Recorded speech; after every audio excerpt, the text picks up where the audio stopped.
Hello everyone. आज हम पढ़ेंगे मदर्स डे स्टोरी का पार्ट 2। क्लास 11th की एनसीईआरटी की स्टोरी है। जिन्होंने पार्ट 1 नहीं देखा है कमेंट में देखिए, और लिंक जो है वो पेस्ट किया गया है, वहां से जाके भी आप इसको देख सकते हो। तो स्टोरी में आगे बढ़ते हैं। Mrs Pearson's sun Cyril arrives home after a while and starts asking for tea and things that he needs for going out in the evening. अब मिसेस पियर्सन का बेटा जिसका नाम है साइरिल, वो घर आता है थोड़ी देर के बाद। इससे पहले थोड़ी देर पहले उनकी बेटी घर आई थी जिसका नाम डोरिस था। अब बेटा घर आता है और स्टार्ट्स आस्किंग फॉर टी, चाय के लिए पूछने लग जाता है कि चाय दो मुझे, एंड थिंग्स, और बाकी चीजें, that he needs for going out, जो कि उसको चाहिए इवनिंग में बाहर जाते वक्त। तो अपनी माँ से डिमांड करता है। In a similar manner to how she put down Doris, Mrs. Pearson replies curtly to Cyril's demands and queries.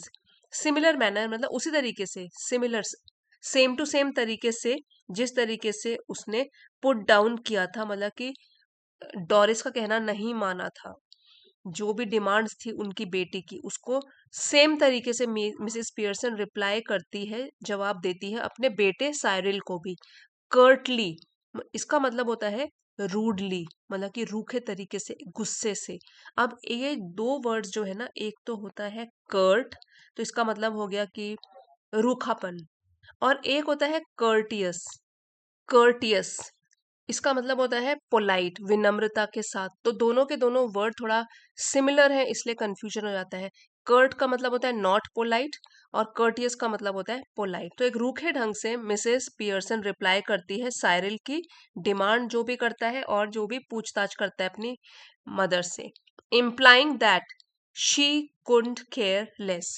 ये जो एक एक्सप्रेशन है, कुडंट केयर लेस, इसका मतलब होता है कि मुझे बिल्कुल भी इंटरेस्ट नहीं है, मुझे बिल्कुल फर्क नहीं पड़ता, कोई कंसर्न नहीं है, जीरो इंटरेस्ट है। तो अगर ये कोई बोलता है I couldn't care less, means मुझे कोई फर्क नहीं पड़ता, मुझे जीरो इंटरेस्ट है जिसमें तुम बात कर रहे हो उस बारे में। कुड और नॉट, इनको जोड़ के आप कॉन्ट्रैक्टेड फॉर्म में बोल सकते हो। Couldn't care less means I am not concerned about anything you are saying. तो ये इम्प्लाई करते हुए she remind Cyril that everyone in the family expects her to listen to their rude comments. उसके बाद वो याद दिलाती है अपने बेटे साइरिल को कि हर कोई फैमिली में, परिवार में एक्सपेक्ट करता है, आशा करता है उससे कि वो उनके जो भी रूखे कमेंट्स हैं, इम्पोलाइट कमेंट्स हैं, कुछ उनकी डिमांड्स हैं, उनको वो एक्सपेक्ट करते हैं कि उनकी मदर वो सुने। She has decided to fight against it, अब उसने डिसाइड कर लिया, फैसला कर लिया है कि वो इसके खिलाफ लड़ेगी। Just like Cyril goes to the union in case of any discrepancies at work, ठीक ठीक उसी तरीके से जिस तरीके से उनका बेटा साइरिल, अगर कोई भी डिफरेंसेस उसको लगे तो वो लड़ाई करने के लिए जाता है या आवाज उठाता है अपनी, उसी तरीके से आज मदर भी अपनी आवाज घर में उठा रही है। As Cyril stands there baffled by Mrs. Pearson's unnatural behavior, Doris joins him in the living room. अब जब ये सुनकर साइरिल खड़ा का खड़ा रह जाता है वहां पे, कंफ्यूज होकर, उलझन में पड़ के, मिसिस पियर्सन मतलब अपनी ही मदर के अननेचुरल बिहेवियर को लेकर कि वो आज इतना अजीब सा क्यों बिहेव कर रही हैं। तो डोरिस जो उसकी बहन है वो भी उसको ज्वाइन कर लेती है, दोनों के दोनों लिविंग रूम में खड़े हैं। शी हैड बिन क्राइंग, तो डोरिस तो अभी पहले से ही वो रो रही थी जब मदर ने इतने रूखे ढंग से उससे बात करी। And her mother just aggravates the situation by telling her that a crying face does not suit her for an evening out with Charlie Spencer. तो मदर उसके बाद क्या करती है, एग्रावेट मतलब और भी खराब कर देती है सिचुएशन को। एज इट इज उनकी डॉटर डोरिस रो रही है क्योंकि रूखे ढंग से उसकी मदर ने उससे बात करी, लेकिन मदर क्या कर रही है इस पर, वो सिचुएशन को और भी बदतर बना रही है, उसको ये बताते हुए कि रोता हुआ मुंह लेकर अगर जाओगी तो तुमको सूट नहीं करेगा, इवनिंग में, क्योंकि तुम अपने फ्रेंड के साथ जा रही हो, चार्ली स्पेंसर के साथ, तो ये रोता हुआ मुंह लेकर मत जाओ, आपको सूट नहीं करेगा। As Cyril tries to figure out मतलब पता लगाना, what Mrs. Pearson could have possibly said to Doris, he finds her looking for some stout in the kitchen.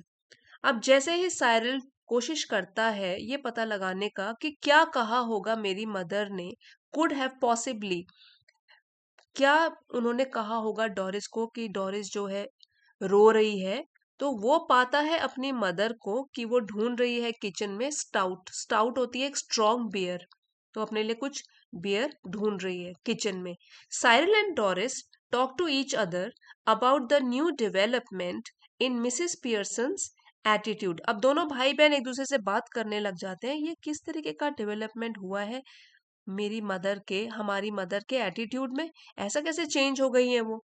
They find the thought of their father dealing with Mrs. Pearson's behavior funnily intriguing and wait for his arrival. अब दोनों के दोनों सोचते हैं, thought आता है उनके दिमाग में कि फादर कैसे डील करेंगे, उनके फादर जब घर आएंगे तो मिसेस पियर्सन मतलब अपनी वाइफ का जो चेंज्ड बिहेवियर देखकर वो इंट्रीगिंग मतलब इंटरेस्टिंग तरीके से कैसे बिहेव करते हैं, तो वो दोनों के दोनों इंतजार करने लग जाते हैं अपने फादर के घर आने का। As Mrs. Pearson enters the drawing room with her stout, she intercepts the laughter. Siblings laughter. अब जैसे ही मिसेस पियर्सन ड्राइंग रूम में एंटर करती है अपनी ड्रिंक के साथ, बियर के साथ, इंटरसेप्ट होता है बीच में ही रोक लेना, तो वो इंटरसेप्ट करती है, स्टॉप करती है Midway.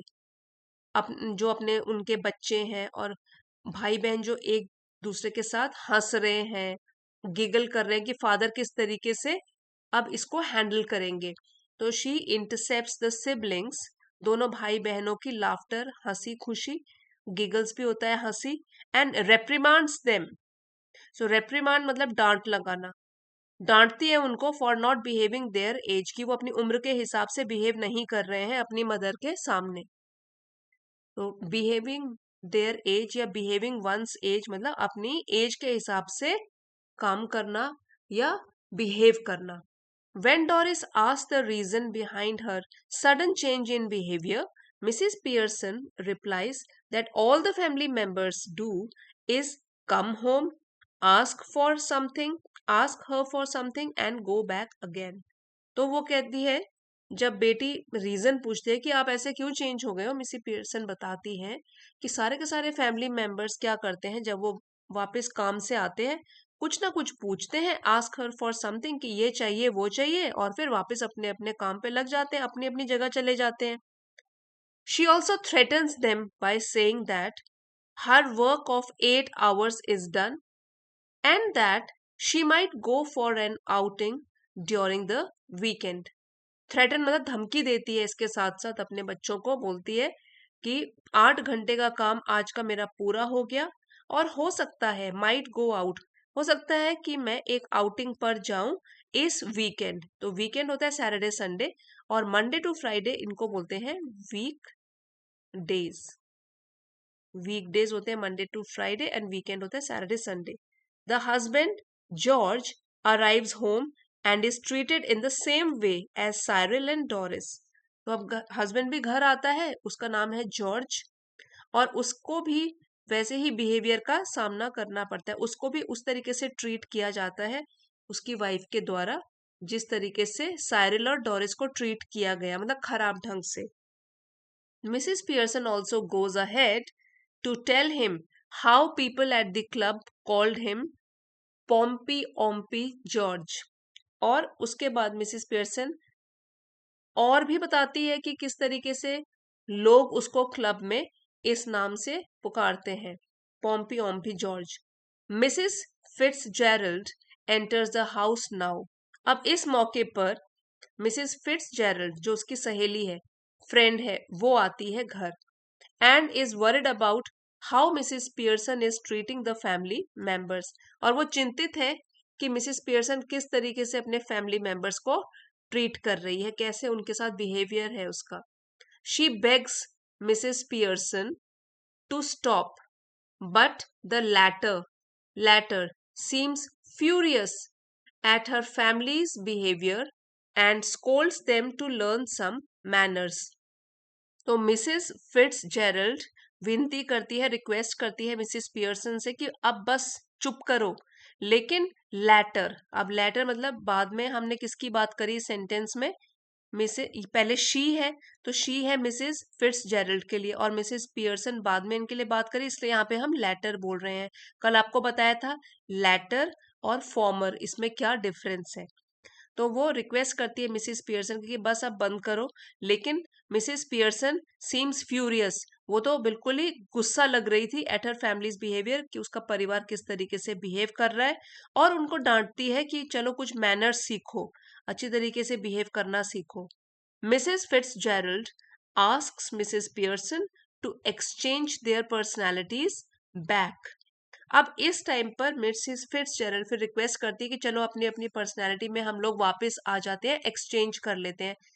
while Mrs. Pearson is intent on doing some more reforms in the family members' behavior। मतलब कि जबकि मिसेस पियर्सन क्या है, उसकी इच्छा हो रही है, उसकी इंटेंशन क्या है कि कुछ और बदलाव लेकर आए, रिफॉर्म्स लेकर आए अपने फैमिली मेंबर्स के बिहेवियर में। उसको अच्छा लग रहा है कि सब लोग कितना डर रहे हैं उससे अभी, और सब कहना भी मान रहे हैं बस। But Mrs Fitzgerald is no longer able to bear it.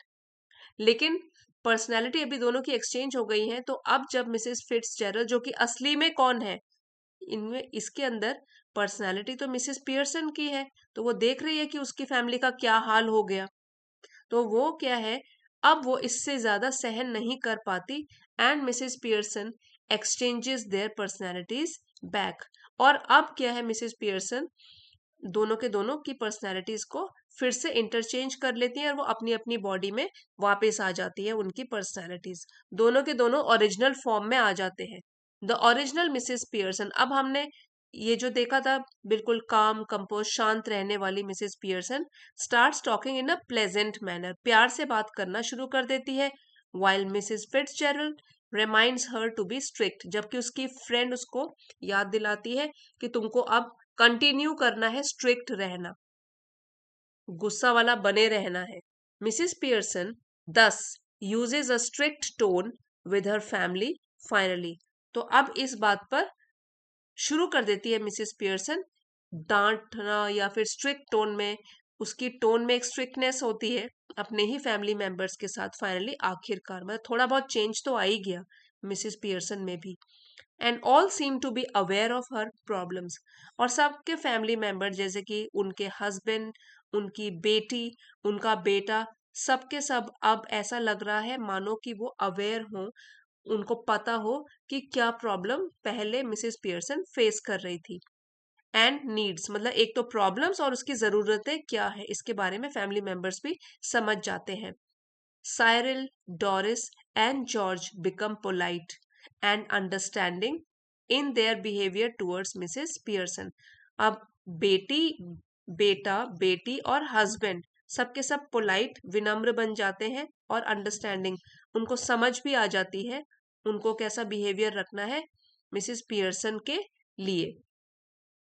She proposes a nice game of rummy and asks them to help her with supper।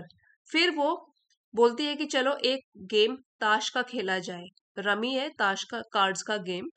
And ask them, और उनको वो बोलती है कि चलो मेरी हेल्प करो सपर के लिए। सपर होता है evening meal, last meal of the day, रात का खाना, उसको बोलते हैं सपर, कि तुम लोग मेरी हेल्प करो सपर में, सपर बनाने में।